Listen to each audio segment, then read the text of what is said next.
ঈদুল আজহার শুভেচ্ছা জানালেন মাহবুবুল হাসান লেবু মোল্লা। পবিত্র ঈদুল আজহা উপলক্ষে শেরপুর সদর উপজেলার বাজিতখিলা ইউনিয়নবাসীকে শুভেচ্ছা জানিয়েছেন ইউনিয়ন বিএনপির সাবেক সাধারণ সম্পাদক মাহবুবুল হাসান লেবু মোল্লা। আমি মোহাম্মদ মাহবুবুল হাসান লেবু মোল্লা, সাবেক জেলা বিএনপি সদস্য, সাবেক কিন্নান বাজিতখিলা ইউনিয়ন বিএনপির সাধারণ সম্পাদক।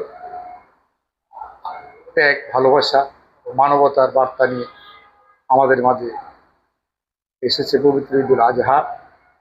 এই পবিত্র দিনে কিন্নান বাজিতখিলা ইউনিয়নের সর্বস্তরের জনসাধারণকে জানাই ঈদের শুভেচ্ছা ও ঈদ মোবারক। আসুন, ঈদের আনন্দ আমরা সবাই মিলে ভাগাভাগি করি। সকল প্রকার হিংসা বিদ্বেষ ভুলে গিয়ে ঐক্যবদ্ধভাবে আমরা কিন্নান বাজিতখিলা ইউনিয়নকে একটি সুন্দর ও সমৃদ্ধশালী ইউনিয়ন হিসেবে গড়ে তুলি।